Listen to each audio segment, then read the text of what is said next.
में बिहार चुनाव को लेकर अमित शाह ने बड़ा बयान दिया है। अमित शाह ने कहा कि बिहार में एनडीए बहुमत से चुनाव जीतेगी, नीतीश कुमार के नेतृत्व में चुनाव लड़ा जाएगा। शाह ने कहा चुनाव में विपक्ष का सुपड़ा साफ हो जाएगा। तो देखिए बड़ी बात, मुख्यमंत्री नीतीश कुमार को लेकर के गृह मंत्री अमित शाह का ये बयान कि नीतीश के नेतृत्व में ही चुनाव लड़ेंगे। आगे उन्होंने कहा कि चुनाव में विपक्ष का सुपड़ा साफ हो जाएगा।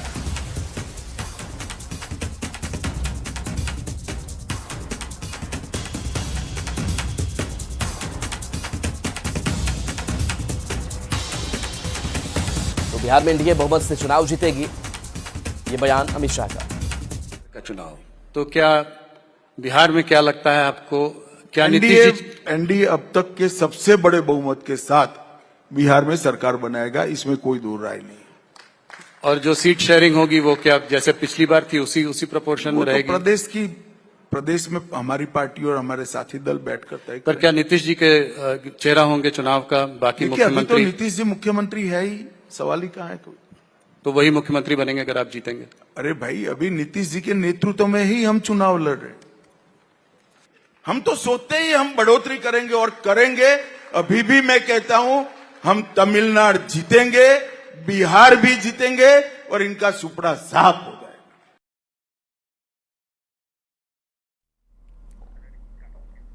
तो अमित शाह ने कहा कि नीतीश के नेतृत्व में चुनाव लड़ेंगे और विपक्ष का सुपड़ा साफ हो जाएगा। जेडीयू इस बयान पर उत्साहित है। जेडीयू के मुख्य प्रवक्ता नीरज कुमार ने कहा कि अमित शाह ने जनता की मन की बात कही है, तो आरजेडी ने अमित शाह के दावे पर पलटवार किया है। माननीय अमित शाह जी का यह कथन कि माननीय नीतीश कुमार जी के नेतृत्व में 2025 का चुनाव लड़ा जाएगा, जीत होगी, यह जनता की मनोदशा के अनुरूप है। राजनीति के उन फरेबियों से जिन्होंने राजनीति का मकड़ जाल बनाकर करके बिहार को तंगो तबाह किया, एनडीए में आदरणीय प्रधानमंत्री नरेंद्र मोदी जी और माननीय नीतीश कुमार जी के नेतृत्व में लोकसभा चुनाव में इनका राजनीति का शटर गिर गया। अब तो अलीगढ़ का ताला लगेगा। सुने अमित शाह जी, बिहार उड़ती चिड़िया को भी हल्दी लगाना जानती है और इस बार नीतीश कुमार जी के नेतृत्व में आपका सुपड़ा साफ होने वाला है। तेजस्वी जी के नेतृत्व में 2/3 मतों से तेजस्वी जी की सरकार बिहार में बनेगी, युवा शक्ति बिहार में आएगी। और मेरे इस बयान को आप रिकॉर्ड कर लें अमित शाह जी, चुनाव के बाद इसे देखिएगा कि किस तरह से आपका सुपड़ा साफ हुआ और तेजस्वी जी की 2/3 बहुमत से सरकार बनी। अमित शाह जी कई बार पलटी मार चुके हैं अपने बयानों से, और ये आप देख लीजिए ना, महाराष्ट्र में शिंदे को चुनावी चेहरा बनाया था, नेतृत्व में चुनाव लड़ा था, लेकिन क्या रिजल्ट निकला। और ठीक उसी तरह से बिहार में देख लीजिए ना, अभी मुख्यमंत्री भले ही नीतीश कुमार है, लेकिन डिफेक्टो जो पीछे से कंट्रोल कर रहा है, डिफेक्टो मुख्यमंत्री कौन है? सम्राट चौधरी हैं। अरे भारतीय जनता पार्टी के तो डीएनए है, अकाली दल को सफाया कर दिया, चिराग पासवान की पार्टी को 2 टुकड़े कर दिए। वक्फ कानून पर अमित शाह ने बड़ा बयान दिया। गिने चुने नेता वक्फ कानून का विरोध कर रहे हैं, मुस्लिम महिलाओं को हिस्सा मिलना चाहिए। अमित शाह ने कहा गरीब पसमानदा को प्रतिनिधित्व मिलना चाहिए, बिल मुस्लिम समुदाय के हित में है। संसद में राहुल वक्फ पर बोलने नहीं आए, पूरा टाइम राहुल बोल सकते थे। तो बड़ी बात, वक्फ कानून पर गृह मंत्री अमित शाह ने कही है कि बिल मुस्लिम समुदाय के हित में।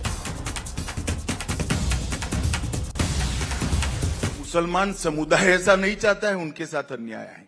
कुछ गिने चुने नेता चाहते हैं। मैं आपको 2-4 सरल सवाल पूछता हूं जी। अभी का जो वक्फ का कानून है, इसके अंदर महिलाओं के लिए कोई कंपलसरी प्रावधान है क्या? आना चाहिए या नहीं आना चाहिए? पसमंदाओं का है, जो गरीब है, एक प्रकार से ओबीसी है, उनको वक्फ में प्रतिनिधित्व मिलना चाहिए या नहीं मिलना चाहिए? क्यों नहीं मिलना चाहिए भाई?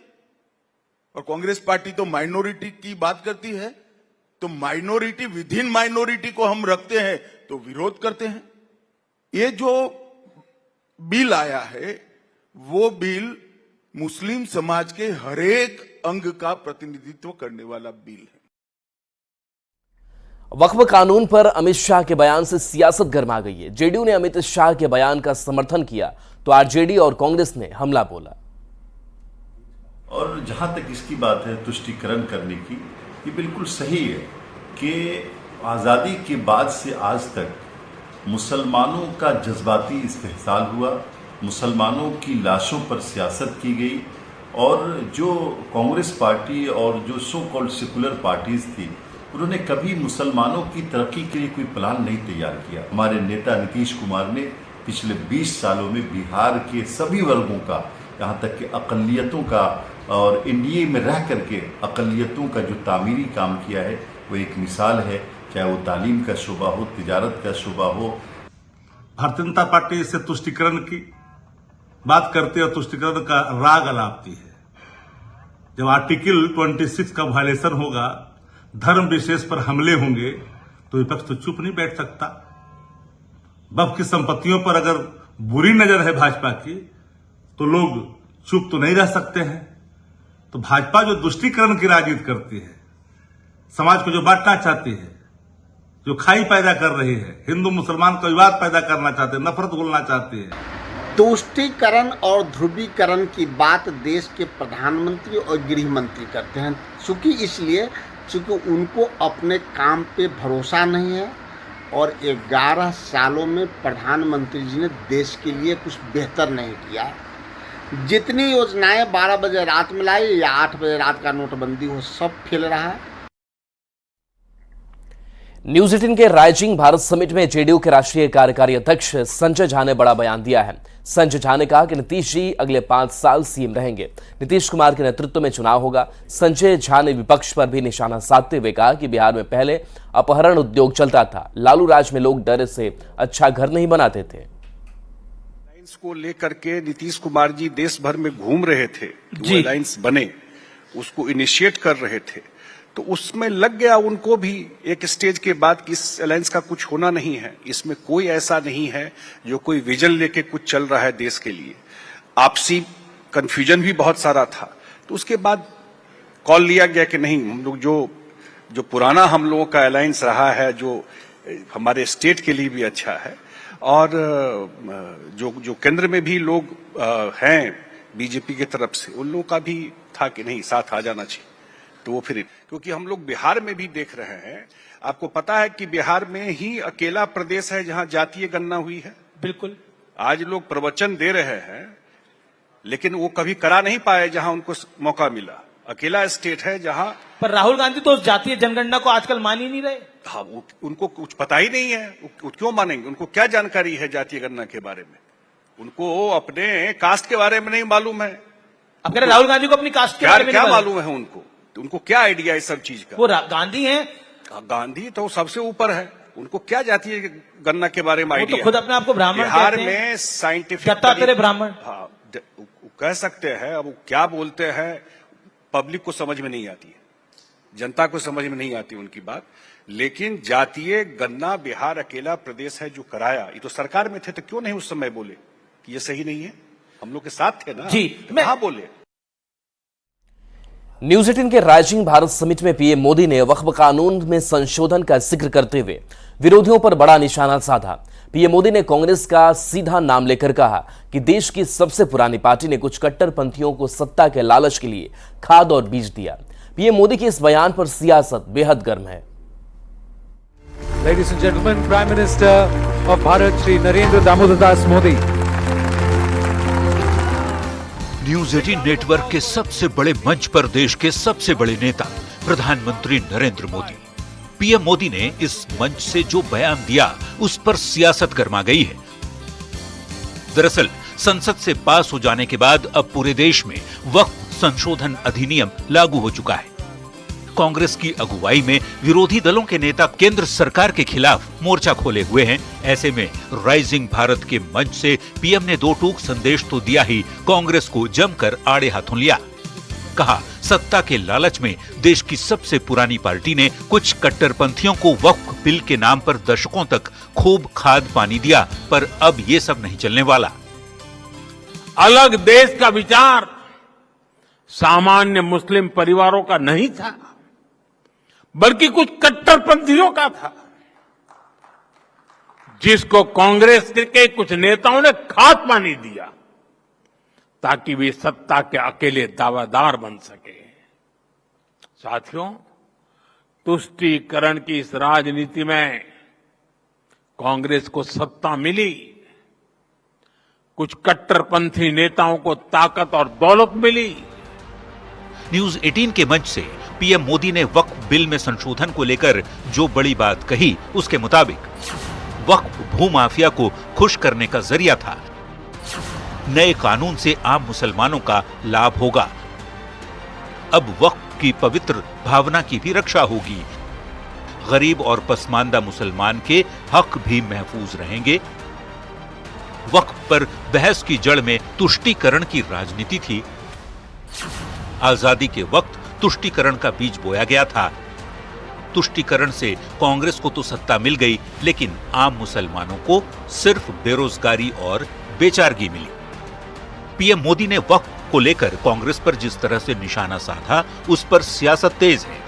आरजेडी के नेता मुसलमानों का हक छीनने की बात कह रहे हैं, तो जेडीयू के मुस्लिम नेता और मुस्लिम स्कॉलर वक्फ कानून में संशोधन को उचित ठहरा रहे हैं। मुसलमानों को दें, काहे नहीं दे रहे हैं? मुसलमान को देने के लिए कोई रोका है? मगर यहाँ तो मुसलमानों का हक, हुकूक का प्रॉपर्टी छीनने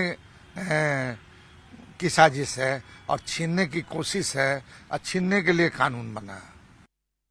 पहले दिन से अपोजिशन पार्टियों ने एक नैरेटिव सेट करने की कोशिश की और कि ये बिल आपके खिलाफ है, बिल आपके खिलाफ है, और वो नैरेटिव सेट करने में कामयाब हो गए कि ये बिल आएगा तो मदरसा चला जाएगा, मस्जिद चली जाएगी, खानकाह चला जाएगा, कब्रिस्तान चला जाएगा। और मुझे लगता है कि मुसलमानों को जिन लोगों ने आज तक वोट की मशीन के तौर पर इस्तेमाल किया, उन्हीं लोगों ने ऐसा किया, यही अपोजिशन के लोग हैं। देखिए, न्यूज 18 के राइजिंग भारत के मंच से देश के प्रधानमंत्री माननीय नरेंद्र मोदी जी ने वक्फ बिल के कई पहलुओं पर बात की और देश के मुसलमानों को वक्फ के पवित्र उद्देश्यों की हिफाजत को लेकर आश्वस्त किया है। जब देश के प्रधानमंत्री वक्फ के पवित्र उद्देश्यों की हिफाजत को लेकर आश्वस्त कर रहे हैं, तो हमारे पास भी सिवाय उम्मीदों के कुछ और बाकी नहीं रह जाता है। वक्फ कानून में संशोधन पर केंद्र सरकार ने मुसलमानों के हितों की रक्षा का संकल्प दोहराया है, तो वहीं विपक्ष कानून बन जाने के बाद भी केंद्र पर मुसलमानों की खिलाफत का आरोप लगा रहा है। बिहार चुनाव से पहले वक्फ के बहाने कांग्रेस पर एनडीए के नेता सीधा हमलावर हैं। न्यूज 18 के लिए पटना से आनंद अमृतराज के साथ ब्यूरो रिपोर्ट। प्रधानमंत्री मोदी के कांग्रेस पर दिए बयान पर सियासत गर्म है। तेजस्वी यादव ने बीजेपी पर नफरत फैलाने और धर्म की सियासत करने का आरोप लगाया है, तो वहीं राहुल गांधी के बिहार आने पर चिराग पासवान खुश हैं। खुश इसलिए क्योंकि राहुल के आने से फायदा एनडीए को मिल रहा है। चिराग ने आखिर ये क्यों कहा, समझिए इस रिपोर्ट के जरिए। दामोदर दास मोदी। तुष्टीकरण की राजनीति है। न्यूज 18 के मंच से प्रधानमंत्री मोदी ने कांग्रेस पर तुष्टीकरण की सियासत का आरोप लगाया, तो इस पर सियासत भी गर्मा गई। विपक्ष की ओर से मोर्चा तेजस्वी यादव ने संभाला। तेजस्वी ने पीएम के बयान पर निशाना साधते हुए कहा कि बीजेपी धर्म की राजनीति करने के साथ देश में नफरत फैलाती है, जो कि एक गंभीर मामला है। बंटवारा तो वो कर रहे हैं, आप देखिएगा, धर्म की राजनीति वो कर रहे हैं, नफरत फैलाने का काम कर रहे हैं, देश को बांटने का काम कर रहे हैं। सियासत की कड़ी तेजस्वी के बयान से होकर राहुल गांधी तक पहुंच गई। न्यूज 18 के मंच राइजिंग भारत में जब सवाल केंद्रीय मंत्री और एलजेपी-आरवी के राष्ट्रीय अध्यक्ष चिराग पासवान से राहुल गांधी को लेकर पूछा गया, तो जवाब बड़ा रोचक था। चिराग ने कहा कि राहुल के बिहार आने से फायदा एनडीए को ही हो रहा है। कैसे, सुन लीजिए। अच्छा, क्योंकि बिहार में चुनाव आने वाले हैं, राहुल गांधी एक के बाद एक दौरा कर रहे हैं, 4 दौरे कर लिए हैं। करें, हमारी मदद करते हैं, जितने दौरे वो करते हैं। कन्हैया कुमार उनके साथ है। सोचिए कौन है उनके साथ। अरे आपको सोचना है, चुनाव आप लड़ रहे हैं, मैं क्या करूंगी सोच के। देखिए रुबिका जी, सारी चीजें एक तरफ, बट राष्ट्र हित से ऊपर कुछ नहीं हो सकता। कतई कितने भी बंटवारे की राजनीति कर लें, सांप्रदायिकता, जातीयता जो कर लें, but when it comes to the nation, उसके ऊपर कुछ नहीं होना चाहिए। और मैं मानता हूं ईमानदारी से हर इंडिविजुअल, हर भारतीय को सोचना चाहिए कि कोई एक ऐसा व्यक्ति जो देश में रहकर बंटवारे की राजनीति करता हो, जो देश में रहकर भारत के टुकड़े रखने की सोच रखता हो, क्या ऐसे व्यक्ति के साथ किसी को भी जुड़ना चाहिए? और देश की एक बड़ी पार्टी, और बड़ी पार्टी नहीं जिनका आप जिक्र कर रही हैं, वो हमारे एलओपी हैं लोकसभा में, वो उनके साथ खड़े होते हैं जिन्होंने देश के टुकड़े करने के नारे लगाए। ये उचित नहीं है। बिहार चुनाव से पहले नेताओं के बयान से सियासत गर्माती जा रही है। कोई तुष्टीकरण की सियासत का आरोप लगा रहा है तो कोई धर्म और नफरत की बात कर रहा है। किसी के दौरे से किसी को फायदा क्यों मिल रहा है, इस पर चर्चा है तो कोई देश की स्थिति को गंभीर बता रहा है। कुल मिलाकर चुनावी साल में सियासत गर्म जरूर है। Bureau report, news 18। केंद्रीय मंत्री और लोक जनशक्ति पार्टी रामविलास के अध्यक्ष चिराग पासवान ने राइजिंग भारत के मंच से परिवार के विवाद पर खुलकर अपनी बात रखी। चिराग ने पार्टी में टूट को लेकर परिवार में टूट तक की बात को बताया।